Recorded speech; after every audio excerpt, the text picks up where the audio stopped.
खाद्य संरक्षण, जिसको हम लोग फूड प्रिजर्वेशन बोलते हैं। इंग्लिश में क्या बोलते हैं? Food preservation. यहाँ पर हम लोग बातें कर रहे हैं सबसे पहला बात कि सूक्ष्म जीव क्या है। बातें करेंगे सूक्ष्म जीव किसे कहते हैं। आपके मन में बहुत सारा ख्याल होता है कि सर सूक्ष्म जीव तो देखे ही नहीं है, सूक्ष्म जीव नाम का भी कोई चीज होता है क्या?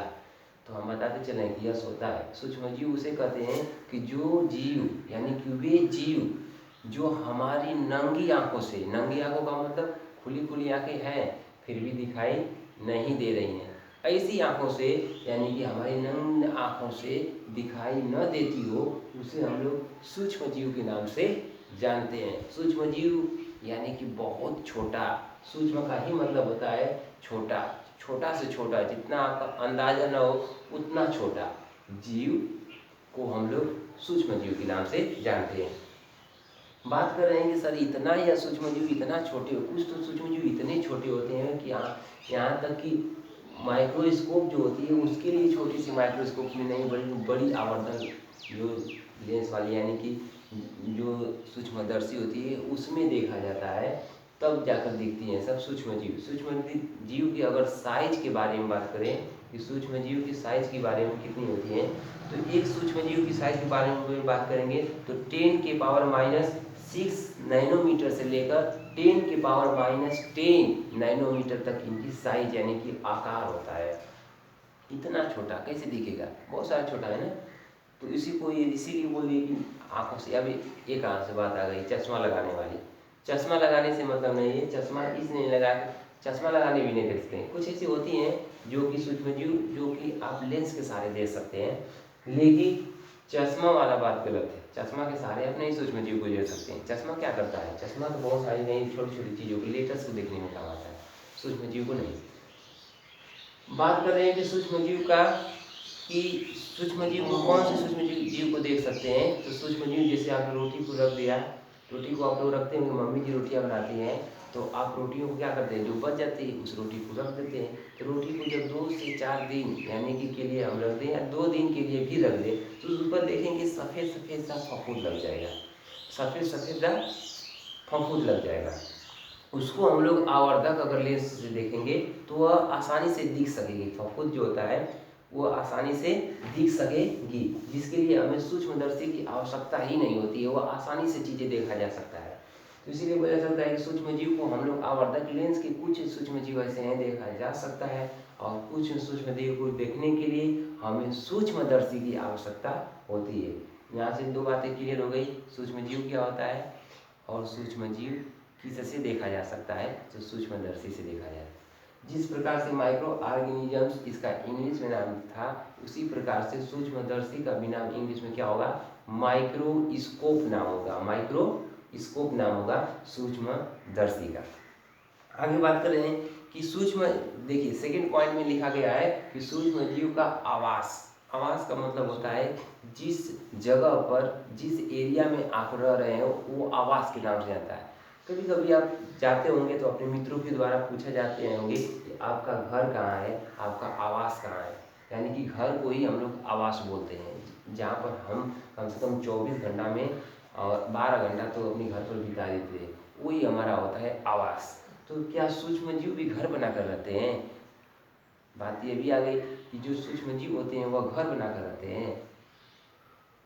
नहीं, सूक्ष्म जीव जो होते हैं वह घर बनाकर नहीं रहते हैं, लेकिन इनका आवास जो होता है यह कहाँ कहाँ रह सकते हैं। ये तो फ्री है, लेकिन कहाँ कहाँ रह पाते हैं इनके लिए मतलब सूटेबल होगा वहाँ पर रहना, वही उसी को हम लोग आवास बोलते हैं। यानी कि सूक्ष्म जीव का आवास कौन कौन सा जगह हो सकता है इसको बारे में पूछा गया है, यानी कि इंग्लिश में इसको बोलेंगे हैबिटाट ऑफ माइक्रो ऑर्गेनिजम्स।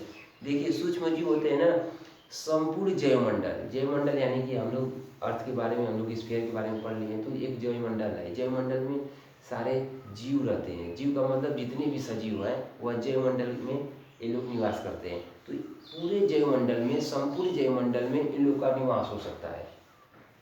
बातें समझ में आ गई कि जो जैवमंडल है जिसमें जीव सजीव पाए जा रहे हैं, पूरे के पूरे जैवमंडल पर ये लोग आसानी से रह सकते हैं। दूसरी बात कहेंगे कि यह मिट्टी में रह सकते हैं, वाटर में रह सकते हैं, और प्लांट के ऊपर भी रह सकते हैं और जंतु के ऊपर भी रह सकते हैं, यानी कि एनिमल्स के ऊपर भी रह सकते हैं। यह सूक्ष्म जीव ऐसे होते हैं, इतने घटिया लोग होते हैं कि खुद से नहीं रह पाते हैं। इन लोगों को किसी दूसरे की मतलब एक तरीके से पोषण की जरूरत होती है, जिससे यह लोग खुद का पोषण नहीं बना पाते हैं, दूसरे किसी पर आश्रित होते हैं, डिपेंडेंट होते हैं सूक्ष्म जीव। इसलिए जंतुओं पर और पौधों पर इनको रहना पड़ता है। अगली बात करें कि यह उच्च स्तर की जो अनुकूलता है, यानी कि जहाँ पर नहीं रहने लायक है, मानव तो वहाँ पर रह ही नहीं सकता है, बहुत सारे जंतु भी वहाँ पर नहीं रह पाते हैं, वहाँ पर भी ये लोग रह जाते हैं। कौन? सूक्ष्म जीव रह जाते हैं, यानी कि माइक्रो ऑर्गेनिज्म। ये सब बहुरूपियाँ हैं सर, जैसे भेष बदल बदल कर रह जाते हैं सर, जैसे सूक्ष्म जीव। बातें कर रहे हैं कि सूक्ष्म जीव कहाँ कहाँ रह सकते हैं, जैसे बहुत हार्ड जहाँ पर कंडीशंस होंगी, यहाँ पर बहुत मतलब जिंदा रहना हम लोग के लिए इम्पॉसिबल है, वहाँ पर भी सूक्ष्म जीव आसानी से अपना जिंदगी बिता लेते हैं, जिसको बोलते हैं कठोर परिस्थिति में भी ये लोग अपना जिंदगी गुजार लेते हैं। जैसे गर्म जल हो गया, भाई बॉयल वाला जो जल होता है उसमें कौन रह पाएगा, हम लोग तो हाथ डालते हैं ऐसे ही जल जाता है, लेकिन उसमें भी ये लोग सूक्ष्म जीव रह जाते हैं, अपनी लाइफ को एक्सपेंड कर देते हैं। कुछ तो ऐसे होते हैं, कुछ झरने यानी कि जो झरने गिरते हैं ऊपर से, पहाड़ों पर से पत्थर देखते होंगे कि जो पानी गिरते हैं, झरने जो होते हैं, उस पर भी ये लोग रह जाते हैं। दूसरी बात करेंगे कि रेगिस्तान का मतलब जहाँ पर गर्म वाला इलाका है, बहुत ज़्यादा गर्मी पड़ती है, उस जगह पर भी ये लोग रह जाते हैं, यानी कि जहाँ पर बहुत ज़्यादा हॉट है, यानी कि जहाँ की भूमि जो हो बहुत ज़्यादा गर्म हो, वहाँ पर ये लोग रह सकते हैं। दूसरी बात करेंगे दलदली का मतलब होता है जहाँ पर नमी यानी कि जिस भूमि पर नमी होती है, मिट्टी में नमी होती है उसको, या नमी वाले स्थान पर कहीं भी नमी हो, वहाँ पर भी लोग क्या कर जाते हैं, सूक्ष्म जीव अपना आवास बना लेते हैं, वहीं पर भी ये लोग ग्रो कर जाते हैं, विकसित हो जाते हैं। अगला पॉइंट बता रहे हैं कि सूक्ष्म जीव के प्रमुख समूह क्या है। प्रमुख समूह का मतलब कि इनके मेन ग्रुप कौन कौन से हैं। सूक्ष्म जीव तो इतने सारे हैं कि उनको हम लोग काउंटिंग करने लगेंगे तो पूरी जिंदगी बीत जाएगी काउंटिंग करते करते। इसलिए सूक्ष्म जीव के हम लोग समूह में रख दिए हैं कि इस समूह का यह सूक्ष्म जीव होगा, ग्रुप में ऐड कर दिए हैं, क्योंकि इतने सारे सूक्ष्म जीव हैं कि रोज पर डे पर सेकेंड हम लोग को नया नया सूक्ष्म जीव देखने को मिलेगा। जैसे आप लोग को देख रहे हैं कोरोना वायरस हो गया, कोई ओमिक्रॉन आ रहा है, कोई डेल्टा आ रहा है, तो कोई कुछ आ रहा है, तो यानी कि इसके वेरिएशन चेंज होते रहते हैं। तो क्या हम लोग इतने नाम रखेंगे? नहीं, इसके लिए हम लोग को ग्रुप बनाने की ज़रूरत पड़ी, इसलिए हम लोग को इन्होंने क्या कर दिया, इनको समझने के लिए, अध्ययन करने के लिए, इनके बारे में जानने और पहचानने के लिए हम लोगों ने ग्रुप में जोड़ दिया, जिसको हम लोग समूह बोलते हैं। देखिए सूक्ष्म जीव जो होते हैं ना, अगली बात करेंगे कि सूक्ष्म जीव जो होते हैं एक कोशिकीय और बहुकोशिकीय। अब बात ही ना पूछना कि एक कोशिकीय क्या होती है। एक कोशिकीय का मतलब जो एक ही सेल से पूरी जिंदगी गुजार दे, यानी कि जन्म से लेकर बुढ़ौती बिता दे, एक कोशिकीय, एक कोशिका पर, उसे हम लोग एक कोशिकीय जीव कहेंगे। बहुकोशिका का मतलब एक से जब ज़्यादा सेल हो जाती हैं, बहुत ज़्यादा सेलों का जब समूह बन जाता है, वैसे जीवों को हम लोग बहुकोशिकीय जीव कहते हैं। जैसे हम लोग बहुकोशिकीय हैं, हमारे में एक ही सेल नहीं है। देखिए एक सेल तो ऐसे ही गिर जाती है टूट कर, देखिए बाल गिर गई, एक सेल खत्म, यानी कि यहाँ से चमड़ा घिस गया, एक सेल खत्म। तो यानी कि इतने सारे हमारे पास सेल हैं कि हम लोग को एक दो सेल ऐसे ही नष्ट हो जाती है तो कुछ पता चलने वाला नहीं है। लेकिन एक कोशिकीय जीव के पास एक ही कोशिका है और एक कोशिका भी नष्ट हो गई, यानी कि पूरा उसका जिंदगी नष्ट हो गया, वही जीव खुद नष्ट हो गया। यानी कि हम लोग बहुकोशिकीय में आ गए और सूक्ष्म जीव किसमें होते हैं? दोनों में होते हैं। कुछ सूक्ष्म जीव जो होते हैं बहुकोशिकीय होते हैं और कुछ सूक्ष्म जीव जो होते हैं वह एक कोशिकीय जीव होते हैं। बात करें कि इनको हम लोगों ने समझने के लिए अपने अनुसार इनको हम लोगों ने समूह में बांट रखा है। जैसे में आप देख रहे हैं कि यह सारे समूह हैं, किसके समूह हैं? तो सूक्ष्म जीव के समूह हैं। जैसे जीवाणु को हम लोग बैक्टीरिया कहते हैं। क्या कहते हैं? बैक्टीरिया कहते हैं। तो बैक्टीरिया में बात करें कि इनकी विशेषताएं क्या होती है, क्यों हम लोगों ने बांट दिया इसको, कुछ तो इसके पास कैरेक्टर होंगे, लक्षण होंगे, बांटने का कारण क्या था। तो आइए बताते हैं कि कारण क्या रहा होगा। देखिए ये जो बैक्टीरिया होती है ना, पहली बात जान लीजिए कि बैक्टीरिया एक कोशिकीय जीव है। एक कोशिका का मतलब इसके पास एक ही सेल्स होती हैं। दूसरी बात करेंगे कि यह जो होती हैं कि इनके पास जो होती हैं, जैसे प्लांट में होता है ना, प्लांट में क्या होता है कि सेल वाल पाई जाती है। क्या पाई जाती है? सेल वाल पाई जाती है। प्लांट किस लिए हमने बनाया जाता है? अपनी मजबूती के लिए बनाया होता है। कि हमारे पास रहेगा तो हमें इन्वायरमेंट से लड़ना है, हमें कठिन कठिन परिस्थितियों से जूझना है, एडाप्टेशन को सहना है, यानी कि मौसम बदल रहे हैं उसको सहना है। इसलिए उन्होंने अपने आप को डेवलप करके सेल वॉल बना लिया है। तो उसी ठीक तरीके से उसकी नकल करके बैक्टीरिया ने भी क्या बना लिया है, अपने आप में एक अपने ग्रो करके सेल वॉल को बना लिया है। और सेल वॉल इसमें पाई जाती है, इस कारण से इसमें एक अजूबा चरित्र देखने को मिलता है, अजूबा लक्षण देखने को मिलता है। अगर बात करेंगे इसके आकार के बारे में, यानी कि शेप के बारे में बात करेंगे, तो इसका जो शेप होता है ना, एक शेप में नहीं पाए जाते हैं बैक्टीरिया। बैक्टीरिया की बहुत सारे शेप होती हैं। जैसे बात करेंगे कि बैसिलस नाम की एक बैक्टीरिया है जो वह छड़ी जैसा पाई जाती है। छड़ी का मतलब जैसे छड़ देखे हैं ना, रॉड टाइप, तो उस टाइप की बैसिलस नामक बैक्टीरिया पाई जाती है। अगर बात करेंगे कि एक कॉकस नाम की बैक्टीरिया है, कॉकस, COCOS ऐसे बोलते हैं कॉकस। कॉकस का मतलब वह गोलाकार यानी कि राउंड में होती है। यानी कि अगर बात करेंगे तो अगर बात करेंगे कि राउंड में बात करेंगे यानी कि गोलाकार होती है, जैसे अब गोला बना दिए हैं तो गोलाकार की जो होती है बैक्टीरिया उसको बोलते हैं, इस मतलब एक तरीके से सर्कल वाली बैक्टीरिया जिसका नाम होता है कॉकस। एक होती है जो जिसका नाम होता है स्पाइरिलम।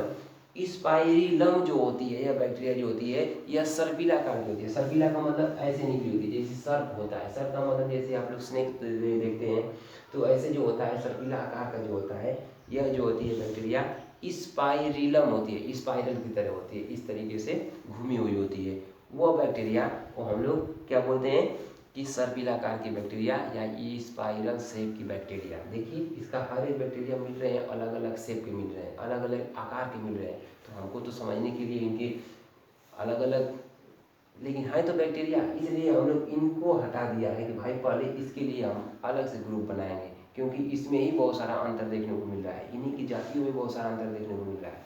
तो ये एक साथ हम लोग जोड़ देंगे तो पढ़ना मुश्किल हो जाएगा। अब विद्यार्थी कहेंगे कि सर समझ में नहीं आ रहा है कि कौन सा सर्पिलाकार मिल गया और कौन सा गोलाकार मिल गया। फिर फंगस को समझने के लिए पता चलेगा कि उसके मन में बैक्टीरिया का ख्याल आ जाएगा, तो कन्फ्यूज हो जाएंगे। तो लोगों ने यानी कि साइंटिस्ट लोगों ने क्या किया, इनको समझने के लिए अलग अलग कैटेगराइज कर दिया।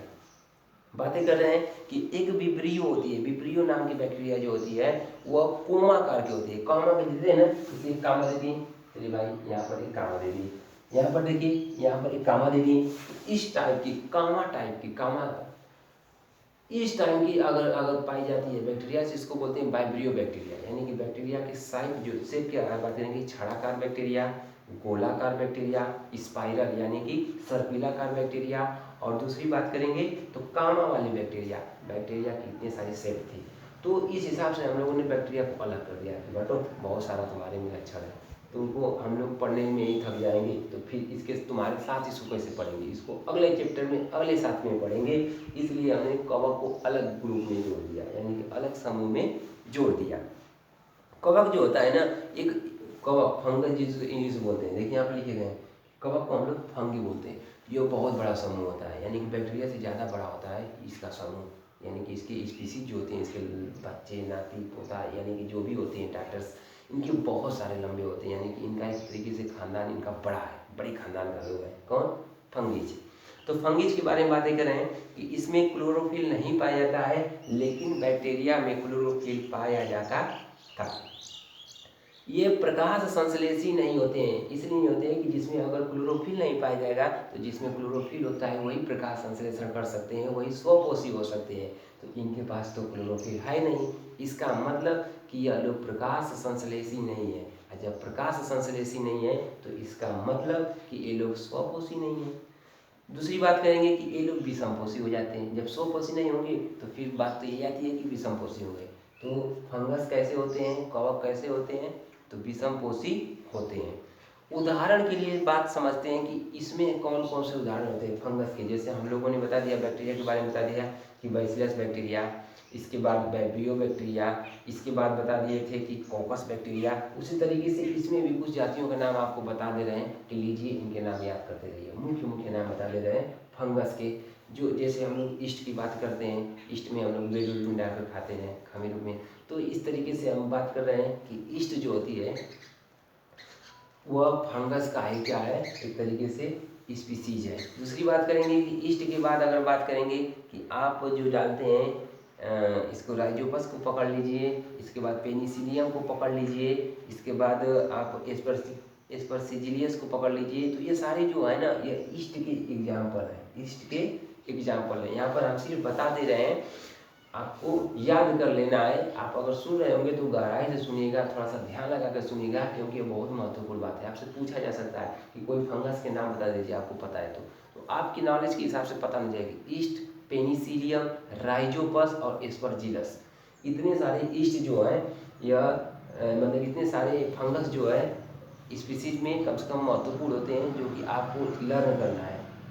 तीसरा नंबर की बात करेंगे, प्रोटोजोआ अपने आप में ये भी एक महत्वपूर्ण स्थान रखता है। प्रोटोजोआ जो होते हैं, यानी कि सबसे फर्स्ट टाइम में यही लोग देखा गया था प्रोटोजोआ जो होते हैं ना।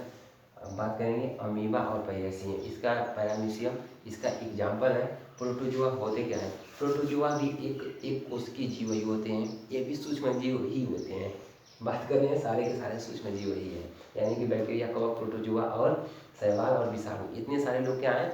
इतने सारे लोग सूक्ष्म जीव हैं। तो प्रोटोजोआ भी हो गया है सूक्ष्म जीव। यह कैसा होता है नेचर में? तो एक कोशिकीय जीव होता है। दूसरी बात करेंगे कि यह कैसा दिखता है? यह जंतु के समान दिखता है, होता है सूक्ष्म जीव, लेकिन दिखता कैसा है? इसको माइक्रोस्कोप में देखा जाएगा तो एनिमल की जैसा दिखता है। यानी कि प्रोटोजोआ जो होता है एनिमल की जैसा दिखने वाला है। क्या है? जंतु है। यह एक स्थान से दूसरे स्थान पर जाने के लिए इसके पास फ्लैजेला होता है, यानी कि इसके पास, जैसे हम लोग के पास पैर होता है, यहाँ से चलकर चले गए मार्केट, मार्केट से स्कूल चले गए, स्कूल से हम लोग तालाब चले गए, गार्डन चले गए, इस तरीके से हम लोग गमन कर करके चले जाते हैं। इस तरीके से भी यह घूमने फिरने वाला प्रोटोजोआ के पास भगवान ने दे दिया है एक ब्रह्मास्त्र, जिसका नाम क्या होता है? फ्लैजेला, जिसको कशिका बोलते हैं। यानी कि जिससे हम लोग का पादप होता है, इनको पादा भी बोल सकते हैं, फ्लैजेला भी बोल सकते हैं, कशिका बोल सकते हैं। तो थोड़ा सा नाम इनका आ जाता है, हार्ड सा है, सुनने में आप लोगों को कठिन लगेगा, लेकिन कोई बात नहीं है। जब आप 2-3 बार इसका नाम सुनेंगे, कशाभिका बोलेंगे, पदाभिका बोलेंगे, पदाप बोलेंगे, फ्लैजेला बोलेंगे, तो आसान हो जाएंगी चीज़ें याद करना।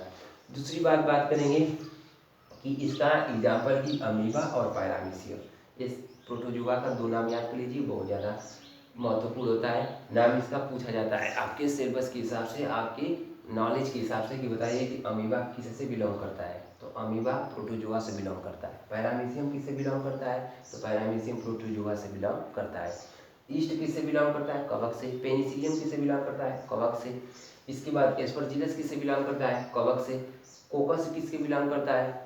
बैक्टीरिया से। बैसिलस किससे बिलोंग करता है? तो बैक्टीरिया से। इस तरीके से वाइब्रियो किससे? बैक्टीरिया से। तो इतने सारे देखे हैं ना, तो आपको याद कर लेना है, इतने सारे नाम याद कर लेंगे, समझिए कि सूक्ष्म जीवों के मास्टर होने वाले हैं। शैवाल, शैवाल का मतलब एल्गी। एल्गी जो होती है ना, एल्गी के बारे में बात करें कि यह सिंपल, यानी कि सबसे जितना एकदम सरल से सरल बोल दें, आसान बोल दें, एकदम से मतलब एक तरीके से बेचारा बोल दें, यह शैवाल होती है। यानी कि बहुत सिंपल क्या होती है? पादप। पादप का मतलब होता है प्लांट समूह में पाए जाने वाली यह कैटेगरी है, जिसको बोलते हैं शैवाल नाम से जानते हैं। यानी कि प्लांट में सबसे सिंपल कोई है तो शैवाल है। पौधे में पाई जाने वाली सबसे सरल जाति शैवाल की जाति।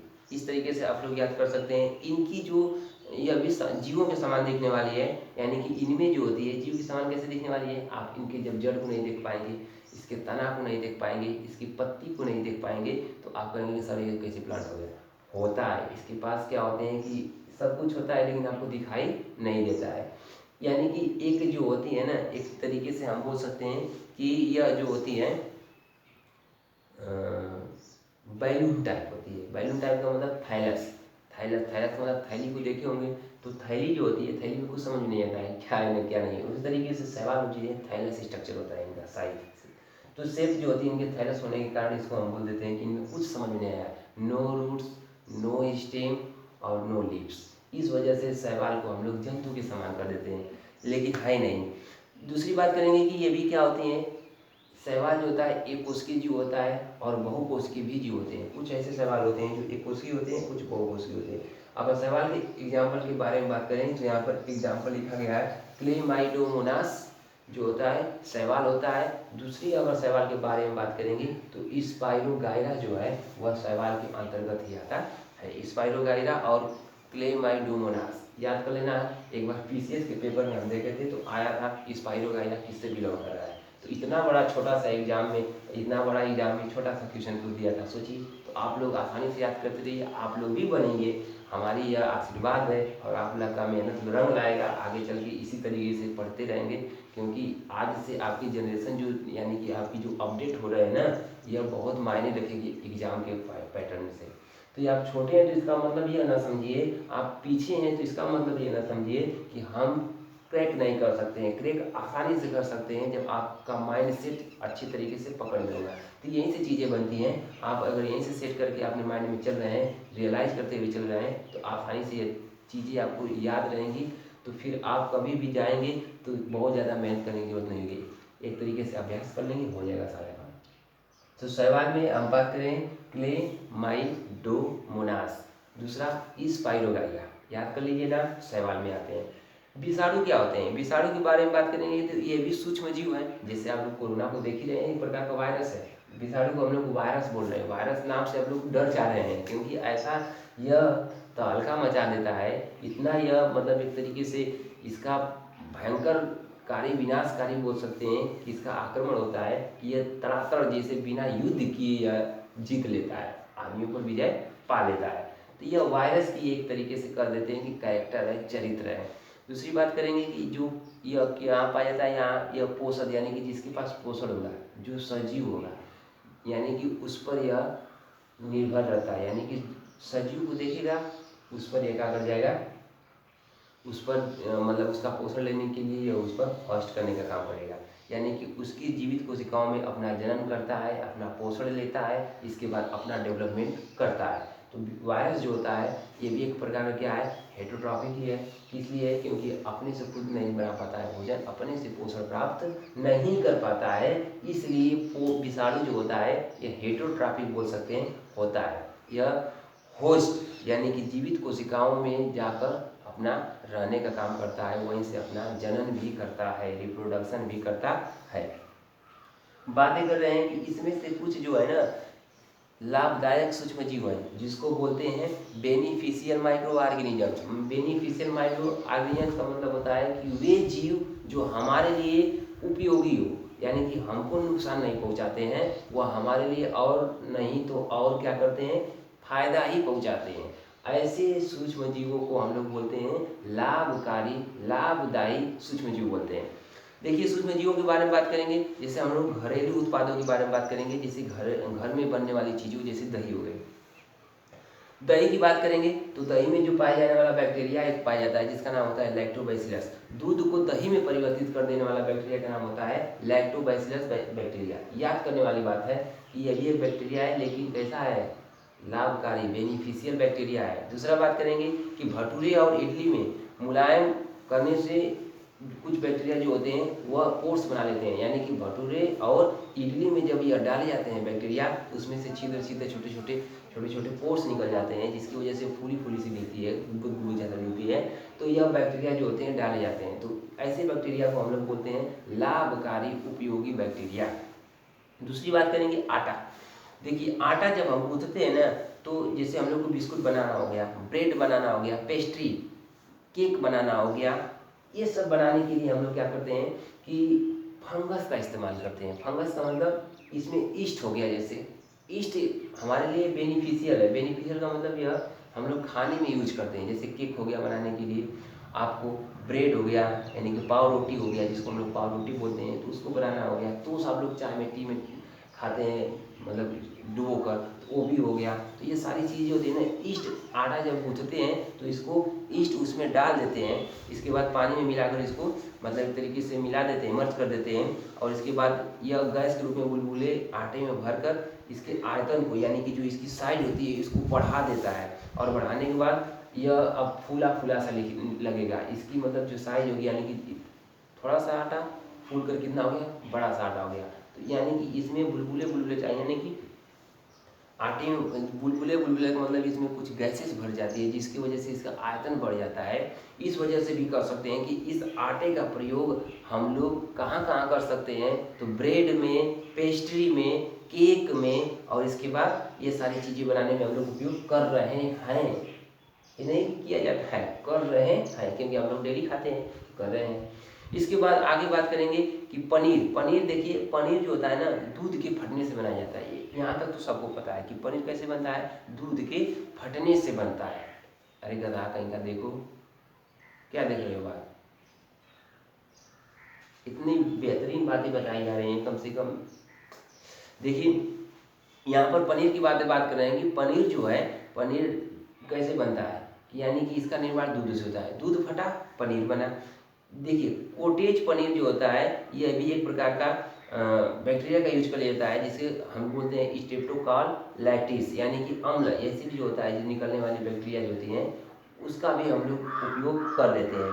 तो एक तरीके से कह देते हैं कि फर्मेंटेशन कराने में भी, फर्मेंटेशन यानी कि जो इंडस्ट्रीज होती है, जो उद्योग होते हैं, कंपनियां होती हैं, वो लोग फर्मेंटेशन कराते हैं, तो सूक्ष्म जीव का ही सहायता लेते हैं। सूक्ष्म जीव कैसे सहायता लेते हैं, जैसे आप लोग को बनाना हो गया एल्कोहल, आप लोग को बनाना हो गया मदिरा, आप लोग को बनाना हो गया एसिटिक अम्ल, तो ये सारी चीज़ों को जब बनाना होता है ना, तो ये लोग क्या करते हैं, सूक्ष्म जीव का किण्वन कराते हैं। किण्वन को हम लोग बोलते हैं फर्मेंटेशन।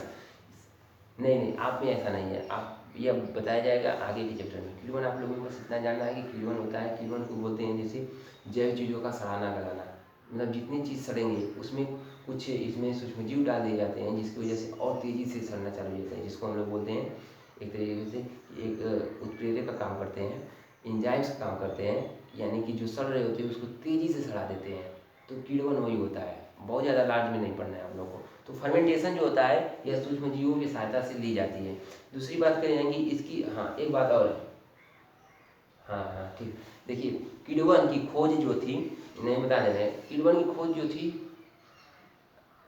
नहीं बता रहे हैं, तो नहीं बता रहे हैं। देखिए, किण्वन की खोज जो थी लुईस पास्चर ने किया था। किसने किया था, लुईस पास्चर ने किया था 1857 ईस्वी में। 1857 ईस्वी का मतलब जब हम लोग क्या कर रहे थे कि 1857 में जब झांसी की रानी वाला जब आंदोलन हुआ था, यानी कि प्रथम स्वतंत्रता संग्राम, याद है ना, तो उस समय लुईस पास्चर ने किण्वन की एक तरीके से खोज की थी, यानी कि पहली बार 1897 में किसी ने खोजा था किण्वन कराना, यानी कि एंजाइम्स का प्रयोग से किण्वन कराया। देखिए, दूसरी बात करें कि सूक्ष्म जीव यानी कि कुछ तो हानिकारक भी होते हैं, कुछ लाभकारी होते हैं, यानी कि आप लोग कैसे दही में, आटा में, पनीर में, उद्योग में किण्वन करके दूसरे औषधि भी बनती है। औषधि का मतलब होता है दवाई बनाने में भी सूक्ष्म जीवों का क्या किया जाता है, उपयोग किया जाता है। जैसे में एंटीबायोटिक, नाम सुने होंगे, एंटीबायोटिक जो होते हैं, यह दवाई बनाई जाती है ताकि जो मतलब एक तरीके से कह देते हैं कि जो सूक्ष्म जीव बढ़ रहे होते हैं, जो हानिकारक सूक्ष्म जीव होते हैं, इनकी वृद्धि को रोकने के लिए एंटीबायोटिक का प्रयोग किया जाता है, एंटीबायोटिक का प्रयोग किया जाता है। और यह बनता है किसकी वजह से, पेनिसिलियम की वजह से, यानी कि कवक जो होता है, कवक का स्पीसीज है पेनिसिलियम, और पेनिसिलियम से बनता है एंटीबायोटिक बनता है। यह क्या करता है कि जो वायरस होते हैं, जो बैक्टीरिया होती हैं, यानी कि हानिकारक जो जीवाणु होते हैं, कीटाणु विषाणु जो भी होते हैं, इनको वृद्धि को रोक सके, ऐसा एंटीबायोटिक बनाया जाता है। और एंटीबायोटिक किससे बनाया जाता है, तो मेनली मुख्यतः रूप से पेनिसिलियम नामक जो फंगस है उससे, कवक से बनाया जाता है। टीका, टीका का नाम बहुत ज़्यादा इसमें प्रचलित में है, वैक्सीन। वैक्सीन सबको लग रही है, तो टीका भी बनाया जाता है। यह क्या होता है कि यह प्रतिरोधक क्षमता, यानी कि किसी रोग के खिलाफ लड़ने में सहायता करता है, उसको बोलते हैं प्रतिरोधक क्षमता बढ़ाने में काम करता है। यह क्या कर देता है, या तो जो सूक्ष्मजीव को निष्क्रिय कर सकता है, यानी कि मार पीट कर एकदम थौसा देगा, यानी कि वो चलने अटैक करने लायक नहीं बचेगा, या तो उसको एकदम मार ही डालता है, ब्लास्ट कर देता है। यानी कि या तो यह टीका का दो ही उद्देश्य होता है, या तो आपकी इम्यूनिटी क्षमता को बढ़ाएगा, यानी कि इम्यूनिटी क्षमता का मतलब होता है प्रतिरोधक क्षमता को बढ़ाएगा। प्रतिरोधक क्षमता तो बढ़ाया तो आपको कोई भी बीमारियों से जिसका लगाया गया है वैक्सीन, उससे लड़ेंगे। दूसरी बात कि अगर इम्यूनिटी क्षमता नहीं बढ़ेगी तो दो काम कर सकता है वैक्सीन, या तो जिसके लिए लगाया गया है, जिस वायरस के लिए, जिस बैक्टीरिया के लिए लगाया गया है, उसको या तो मार डालेगा यानी कि मृत कर देगा, या तो उसको एकदम से क्या कर देगा, रहेगा बैक्टीरिया शरीर के अंदर लेकिन उसको निष्क्रिय कर देगा, डिटेक्ट कर देगा। तो यह जो होता है टीका का कमाल होता है। स्वस्थ व्यक्ति में यह जैसे ही इंटर करवाया जाता है, यानी कि स्वस्थ व्यक्ति जो होता है, हेल्थी व्यक्ति होता है, जिसको आप लोग वैक्सीन लगाते हैं, वैक्सीन लगाने के बात कर रहे हैं कि इसके अंदर जो होती है एंटीबॉडीज का निर्माण होती है। एंटीबॉडीज का मतलब जिसके कोई भी एंटीबॉडी जब निर्माण करती है तो वह रोगों से लड़ने में सहायता करती है, बहुत तेज़ी से पावरफुल यानी कि शक्तिवर्धक हो जाती है, और वह रोगों से लड़ने के लिए, उस वायरस से लड़ने के लिए, उस बैक्टीरिया से लड़ने के लिए, उस रोग से लड़ने के लिए तैयार हो जाती है। तो इस तरीके से हम कह रहे हैं कि यह रोगाणु को निष्क्रिय करने या मार डालने में यह टीका काम करता है। दूसरी बात कर रहे हैं कि वह यानी कि सूक्ष्म जीव जो होती है यह मिट्टी की उर्वरक क्षमता में ज़्यादातर वृद्धि करते हैं।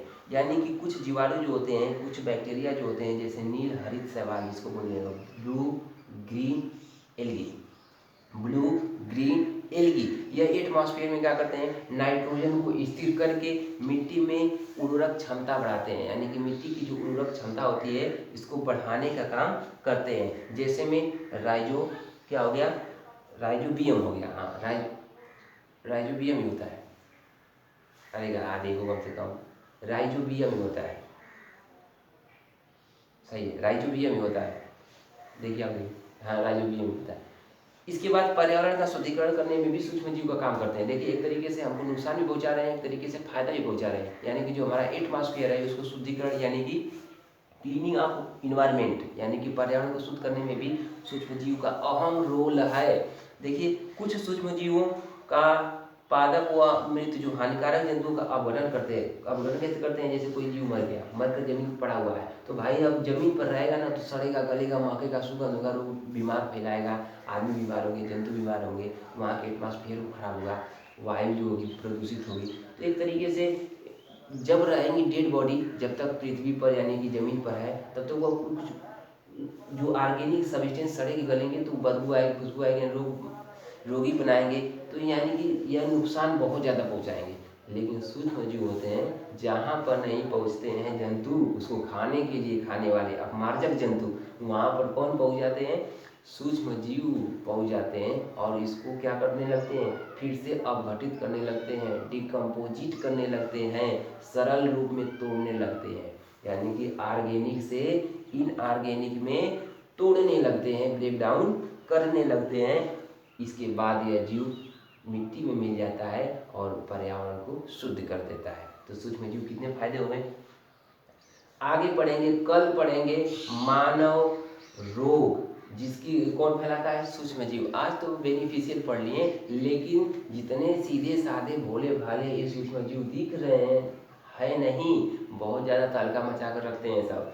तो इनकी जब बारी होती है, यानी कि एक भाई हानिकारक, एक भाई लाभकारी, लाभकारी वाला भाई को पढ़ लिए, हानिकारक वाला भाई को कल अगले लेक्चर में पढ़ेंगे। देखिएगा आप लोग जरूर, क्योंकि वह रोग बताएंगे, वायरस से होने वाले रोग, बैक्टीरिया से होने वाली टीबी वगैरह जितने भी रोग होते हैं सारी, इसके बाद प्रोटोजोआ से होने वाले रोग, सारी रोगों के बारे में हम लोग कल चर्चा करेंगे। देखिएगा आप लोग जरूर, तब तक के लिए जय हिंद।